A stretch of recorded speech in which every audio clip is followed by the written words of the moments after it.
이 시간 예수를 깊이 생각합시다 라는 제목으로 말씀 함께 나누겠습니다. 오늘날 사람들은 참 바쁘게 살아가는 것 같습니다. 시간이 금이라는 명언처럼 사람들은 바쁜 와중에도 시간을 아끼기 위하여 노력하며 살아갑니다. 잠을 줄이기도 하고요. 시간을 아끼기 위해 돈을 쓰기도 합니다. 여러 가지 일을 한 번에 하기도 합니다. 얼마 전 TV 프로그램을 잠깐 본 적이 있었는데 그곳에서 인터넷 강의를 하는 한 강사의 출근 일상을 보여주었습니다. 그런데 그 강사가 시간을 아끼기 위해서 회사로 출근하는 그 차 안에서 얼굴팩을 붙이면서 출근하는 장면을 보았는데 참 인상적이었습니다. 참 시간 가운데 허투루 쓰지 않겠다는 그 의지가 보였습니다.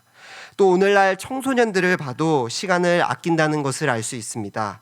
코로나로 인해 인터넷 강의가 점점 많아지고 있는데요. 그 가운데 인터넷 강의를 들을 때 1.2배속 혹은 1.5배속으로 강의를 듣는다고 합니다. 이것은 빨리 듣고 다른 일을 하기 위해서 또 다른 공부를 하거나 혹은 쉬기 위해서 이렇게 빠르게 듣는다고 합니다.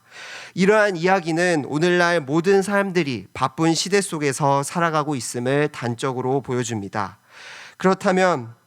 그런데 이 바쁜 세상을 살아가는 우리들에게, 정신없이 살아가는 우리들에게 오늘 말씀에서 예수를 깊이 생각하라 라고 말씀합니다. 과연 이 예수를 깊이 생각하라 라는 것은 어떤 의미일까요? 단순히 깊이 오랫동안 생각만 하라는 것은 아닐 것입니다. 히브리서는 초대교회의 성도들에게 위로와 권면을 주기 위해 쓴 소망의 편지입니다. 히브리서 편지를 받는 당시 그리스도인들은 국가적으로 로마 황제로부터 박해와 고난을 당하였습니다. 자신들의 재산을 빼앗기기도 하였고요. 예수님을 주로 고백하는 것으로 인해 목숨까지 잃기도 하였습니다. 또 종교적으로는 유대교들의 미혹으로 인해 교회 안에서 믿음 안에서 돌아서는 성도들이 혹은 교회를 떠나는 사람들이 생겨났습니다. 이러한 처참한 상황 가운데 있는 성도들을 위로하며 교회가 오직 예수 그리스도를 붙잡아야 함을, 오직 예수 그리스도를 깊이 생각하며 소망해야 함을 말씀하고 있습니다. 오늘 같이 말씀을 나눌 때 우리 모두가 예수 그리스도를 붙잡는, 예수 그리스도를 소망하는 은혜가 있기를 소망합니다.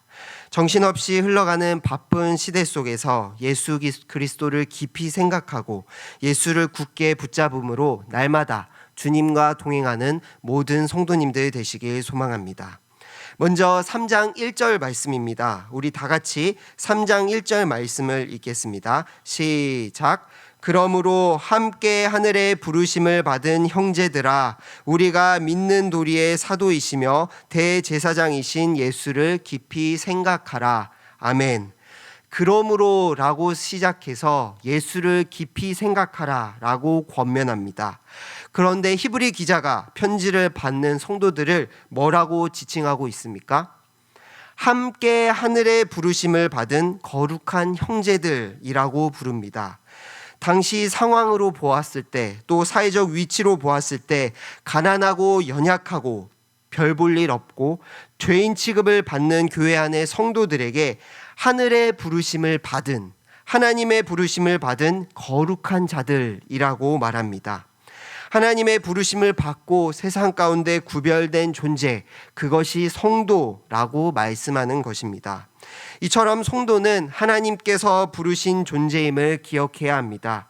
우리의 힘과 능력으로 하나님을 믿는 것이 아니라 하나님께서 먼저 우리를 불러주셨습니다. 그래서 디모데후서 1장 9절 말씀에 이렇게 말씀하고 있습니다. 하나님이 우리를 구원하사 거룩하신 소명으로 부르심은 우리의 행위대로 하심이 아니요 오직 자기의 뜻과 영원 전부터 그리스도 예수 안에서 우리에게 주신 은혜대로 하심이라. 아멘. 우리가 잘나서 특별하여서가 아니라 하나님께서 우리를 사랑하시기로 작정하셨고 교회 안에 한 형제로 부르셨다는 것입니다. 그것은 이미 영원 전부터 하나님의 뜻대로 선택된 것입니다. 그래서 이것이 은혜인 것입니다. 보잘것없는 우리들을 이미 영원 전에 선택하여 주시고 사랑하셔서 구원해 주셨습니다. 이것이 성도의 정체성입니다. 세상은 성도를 연약하고 보잘것없어 보이고 미련한 사람으로 볼지라도 성도는 하나님의 사랑을 입은, 하나님의 부름을 받은 귀한 존재인 것입니다. 그런데 여기서 주목해야 할 것은 함께라는 단어입니다. 교회 안에 모두가 함께 하나님의 부르심을 받은 존재입니다. 교회 안에는 다양한 사람들이 모여 있습니다. 사회적 지위가 높은 사람도 있고 낮은 사람도 있습니다. 학식이 뛰어난 사람도 있고 그렇지 못한 사람도 있습니다. 금전적인 여유가 있는 사람도 있고 힘든 사람도 있습니다. 또 세계적으로 각양각색의 인종적으로 다른 사람들이 있습니다. 서로의 삶과 모습은 다르지만 교회 안의 모든 성도는 하나님 앞에서 함께 부르심을 받은 귀한 형제들입니다. 하늘나라에서 한 형제요, 한 가족인 것뿐만 아니라 오늘날 교회 안에서도 한 형제 자매요, 한 몸 공동체인 것입니다. 서로가 함께 하나님의 부르심을 받았다는 것을 인지한다면 함께 예배드리는 옆 사람이 얼마나 귀하고 멋진 존재인지 깨달을 수 있지 않을 수 없습니다. 정말로 하나님 앞에 우리 모두가 그러한 존재인 줄 믿습니다. 특별한 것 하나 없지만 하나님께서 구원하여 주시고 세상 가운데 구별된 존재로 불러주셨습니다. 하나님께서 불러주심으로 말미암아 특별하지 않던 우리가 하나님의 은혜를 함께 누리는 특별한 존재가 된 줄 믿습니다. 이 성도의 정체성을 늘 마음에 새기며 살아가시는 성도님들 되시기 소망합니다. 말씀처럼 함께 부르심을 받아 교회 안에 있는 서로를 귀하게 여기며 교회 안에 한 형제 자매로 하나님의 뜻을 함께 세워나가는 대구 동성의 모든 성도님들 되시길 소망합니다. 이처럼 히브리서 기자는 박해받는 성도들을 이처럼 귀한 하나님의 부르심을 받은 형제들이라고 존재를 부각시키며 예수를 깊이 생각하라고 권면합니다. 그런데 예수를 깊이 생각하라라는 말 앞에 수식어가 많이 붙어 있습니다. 어떤 예수를 깊이 생각하라고 권면하고 있습니까? 1절에 우리가 믿는 도리의 사도이시며 대제사장이신 예수를 깊이 생각하라라고 말씀합니다. 여기서 믿는 도리는 히브리어 단어 호몰로기아로서 진실이 믿는 것, 증언하는 것으로 우리가 믿는 사실을 입술로 고백하는 것을 말합니다. 바로 신앙 고백을 하는 것입니다. 히브리서에서는 이 믿는 도리를 굳게 붙잡으라고, 우리가 믿는 것을 굳게 붙잡으라고 말합니다. 환난과 고난으로 인해 믿는 것을 저버리지 말고 우리가 믿는 것을 굳게 붙잡아야 한다는 것입니다. 예전에 어떤 한 전도사님이 믿는 도리를 굳게 붙잡으라 라는 설교를 하신 적이 있습니다. 그것을 들었을 때 이 굳게 붙잡는다는 것을 막 태어난 갓난아기가 꽉 움켜쥐는 것으로 표현하셨습니다. 막 태어난 갓난아기는 자기의 몸무게를 버틸 수 있을 정도로 매달릴 수 있다고 합니다. 그만큼 악력이 있다고 합니다. 그래서 어떤 사진으로는 정말로 어른의 손가락에 대롱대롱 매달려 있는 사진을 본 적이 있습니다. 아기는 무엇을 위해 그렇게 꽉 붙잡을까요? 제 생각에는 아마도 엄마를 놓치지 않기 위해서이지 않을까라고 생각해 봅니다. 갓난 아기에게 엄마는 안식초요, 자신의 생명과 같습니다. 자신의 생명을 꽉 붙잡는 아기처럼 우리도 우리가 믿는 것을 굳게 붙잡아야 합니다. 우리가 믿는 것, 우리가 생명처럼 여기며 붙잡아야 하는 것이 무엇입니까? 바로 하나님의 아들 예수 그리스도이십니다. 이 예수 그리스도를 굳게 붙잡고 또 깊이 생각하라는 것입니다. 오늘 말씀을 살펴보면 이 예수님에 대하여 두 가지로 사도와 대제사장으로 표현하고 있습니다. 이 사도와 대제사장이 어떤 일을 하는지, 누구인지를 통해서 예수님이 우리에게 어떠한 분이신지를 확실하게 알려주고 있습니다. 그런데 처음 이 말씀을 들었을 때 이상한 느낌이 들었습니다. 일반적으로 생각하는 사도는 12사도, 베드로나 예수님의 제자들을 생각하게 됩니다.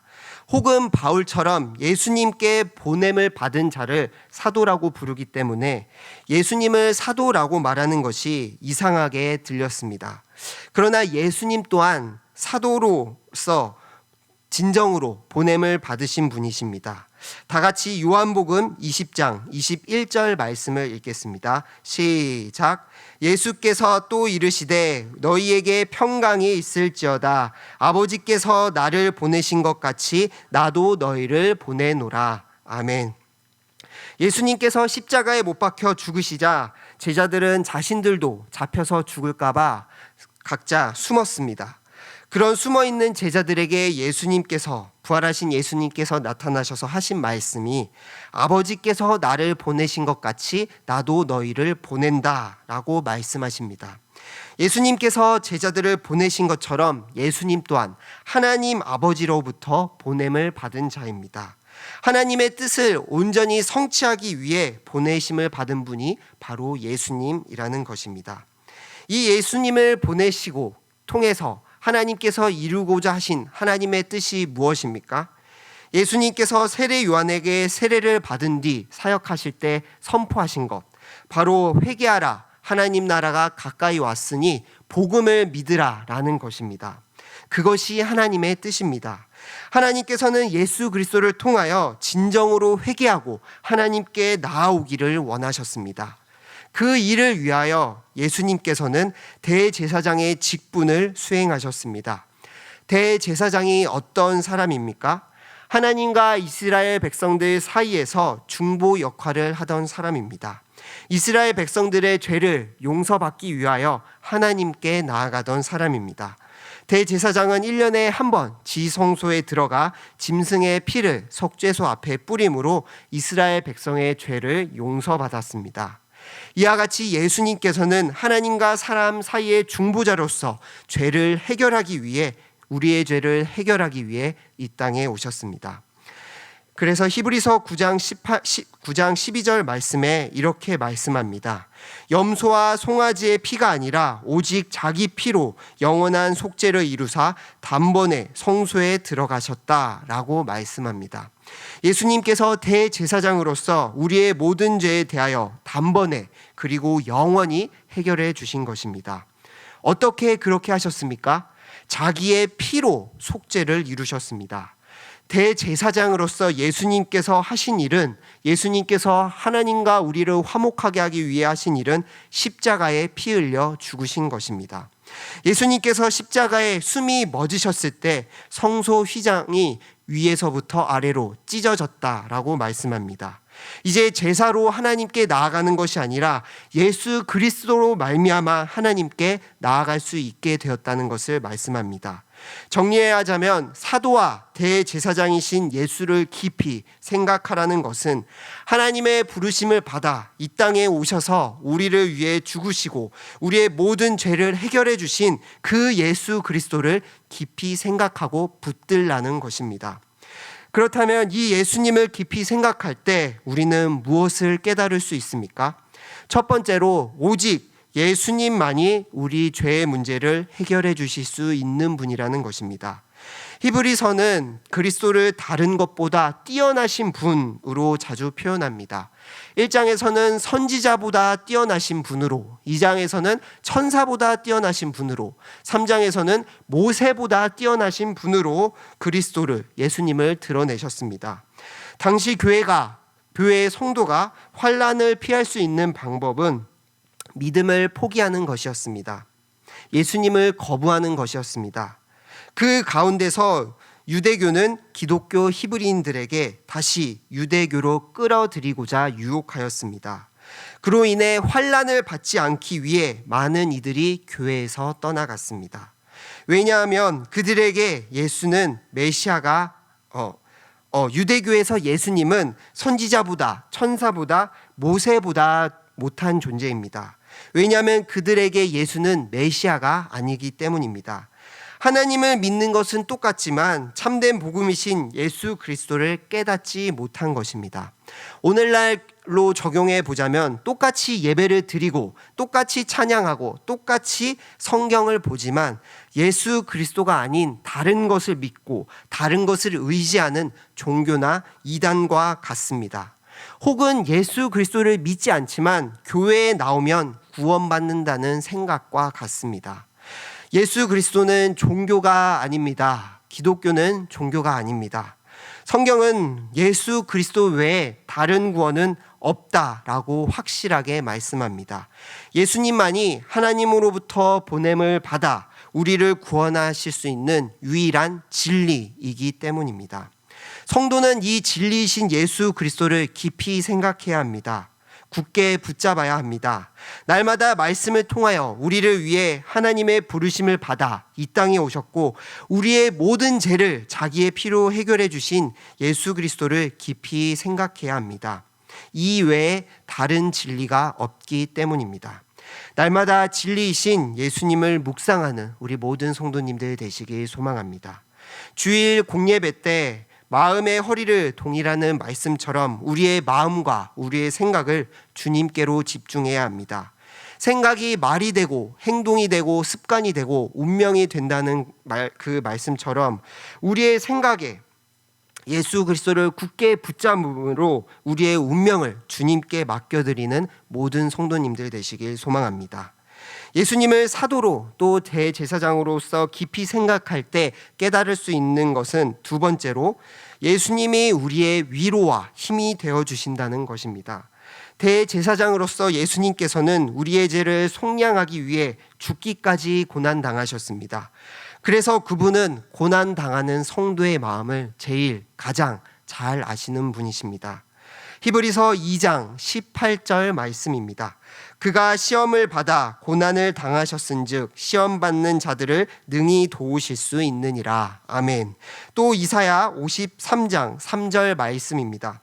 그는 멸시를 받아 사람들에게 버림받았으며 간고를 많이 겪었으며 질고를 아는 자라. 마치 사람들이 그에게서 얼굴을 가리는 것 같이 멸시를 당하였고 우리도 그를 귀히 여기지 아니하였도다. 아멘. 예수님께서는 우리를 위해 시험 받으시고 고난을 당하셨습니다. 마귀에 이끌려 광야의 시험을 당하셨습니다. 또 십자가에 매달리기까지 많은 채찍질과 조롱을 당하셨습니다. 네가 정말 하나님의 아들이면 여기까지 내려와봐 라는 그 말까지 들었습니다. 자신의 죄가 아닌 우리의 죄를 위하여 이 땅에 오셨는데 그런데 정작 우리는 예수님을 귀하게 여기지 않았고 오히려 예수님을 멸시하고 버렸습니다. 누군가를 위해 희생을 했는데 그 사람은 오히려 그 희생을 무시하고 죄인 취급한다면 얼마나 억울하고 분통 터지는 일일까요? 예수님께서 십자가에 내려오셔서 모든 이 인간들을 벌한다 할지라도 우리는 아무 할 말이 없습니다. 그런데 예수님께서는 참 사람으로서 멸시와 버림과 가난과 병을 아시며 또 그것들을 당하시고 우리를 위해 죽으셨습니다.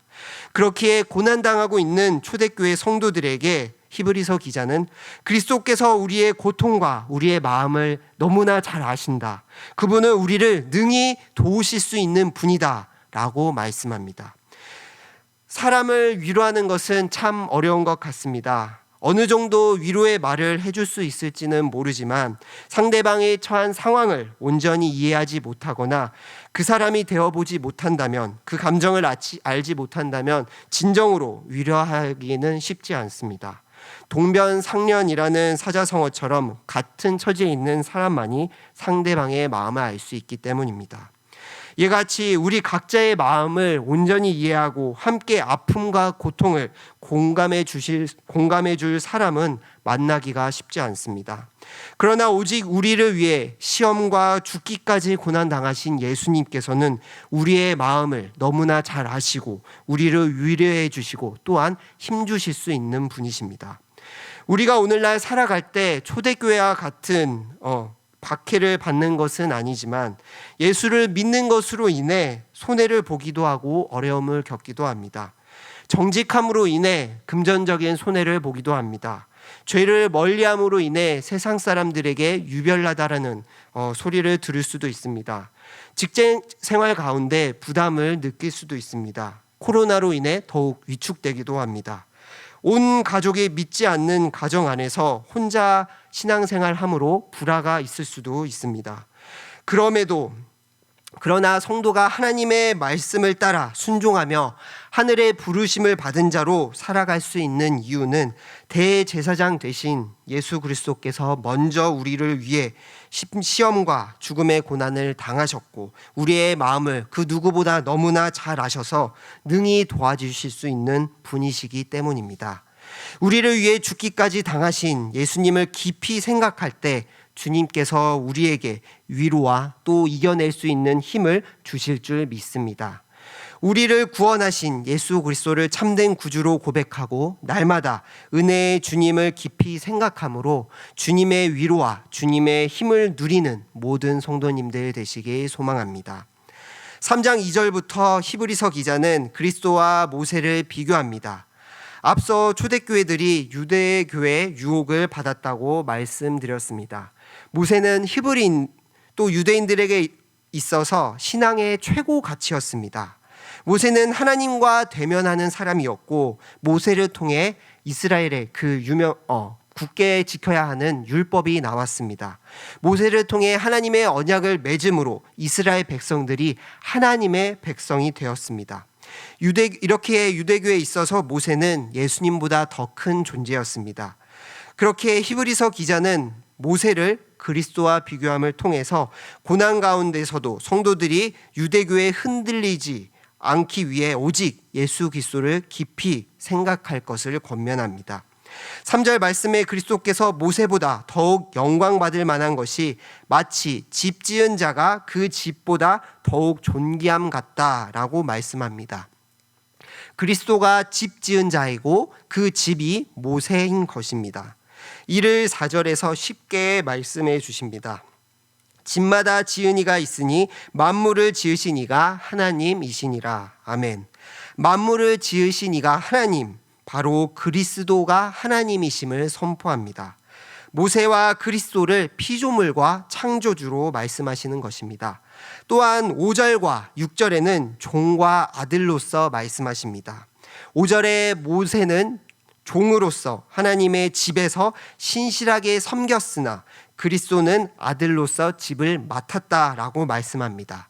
종은 집에서 일을 하는 사람이지만 아들은 집을 맡은 사람, 상속을 받은 사람입니다. 이처럼 그리스도는 창조 때부터 계신 하나님이시며 하나님의 상속을 받은 자이심을 보여주십니다. 아들이시며 창조 때 같이 계셨던 분, 모세보다 훨씬 뛰어나신 분이심을 보여주는 것입니다. 우리에게는 그리스도가 모세보다 당연히 뛰어나다는 것을 알지 모르지만 유대교에게 있어서는 충격적인 말입니다. 이것을 오늘날 우리에게 이 말씀은 천사가 아니라 모세가 아니라 그 다른 어떤 것이 아니라 우리의 행위가 아니라 오직 예수 그리스도가 우리를 구원하시기에 부족함이 없는 하나님이시다는 것을 보여주십니다. 예수 그리스도가 하나님이십니다. 그 하나님이 우리를 위해 십자가에 못 박혀 죽으시고 부활하셔서 우리를 구원하셨습니다. 그렇게 그 예수님이 우리의 자랑이요 우리의 소망이 되어주십니다. 우리가 이 하나님이신 예수 그리스도를 붙잡을 때 6절 마지막 9절처럼 우리가 그의 집이 된다라고 말씀합니다. 이 집은 구약시대의 하나님의 백성을 뜻하는 구약시대에는 이스라엘이었으나 신약시대에는 예수 그리스도를 믿는 그리스도인을 혹은 교회를 가리킵니다. 고린도전서 3장 16절에 바울은 성도를 너희가 하나님의 성전인 것과 하나님의 성령이 너희 안에 계시는 것을 알지 못하느냐라고 말씀하시며 성도가 하나님의 성전이라고 가리킵니다. 이처럼 우리가 하나님의 하나님의 집인 것입니다.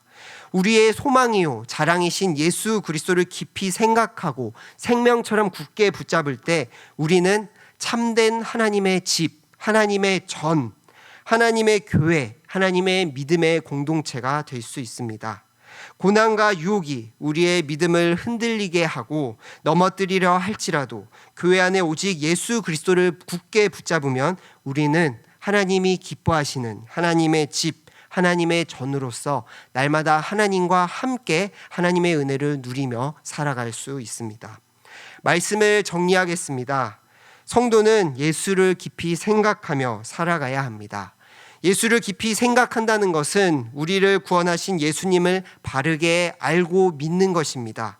또 예수님을 통해 우리에게 하신 말씀을 듣고 붙잡으며 마음에 깊이 새기며 살아가는 것입니다. 교회 안에 예수 그리스도가 아닌 다른 것을 의지하고 다른 것을 강조한다면 그것은 유대교들이 모세를 강조하는 것과 같습니다. 우리는 우리의 삶에서 오직 예수 그리스도의 십자가 은혜를 기억하며 진리 안에 거하며 살아가야 할 줄 믿습니다. 그러기 위해 우리는 말씀을 늘 가까이 해야 합니다. 우리의 생각을 붙들고 마음을 집중할 수 있도록 하나님께서는 우리에게 참된 계시인 하나님의 말씀, 성경을 주셨습니다. 요즘 교회에서 사복음서 필서도 진행을 하였고 또 유튜브를 통해 매일 5분 큐티로 말씀을 나누고 있습니다. 설교 준비를 하면서 말씀을 묵상할 때 성도님들이 바쁜 시간 가운데서도 말씀을 필사하시고 또 성경을 읽고 5분 큐티에 매일 열심히 참여하시는 모습이 떠올라 참 감사하고 귀하다는 생각이 들었습니다. 그 시간들 가운데 우리가 더더욱 예수 그리스도를 깊이 생각하고 말씀을 굳게 붙잡는 모든 성도님들 되시길 소망합니다. 이 확실한 예수 그리스도를 끝까지 붙잡고 있으면 마지막 날 그리스도와 함께 하나님 나라에 참여한 자로 하나님의 상속자로 천국에서 누리며 살아가게 될 줄 믿습니다. 날마다 우리를 구원하신 예수 그리스도를 깊이 생각함으로 유혹과 고난 가운데서 참된 하나님의 전으로 하나님의 교회로서 살아가는 대구 동성의 모든 성도님들 되시길 소망합니다. 기도드리겠습니다.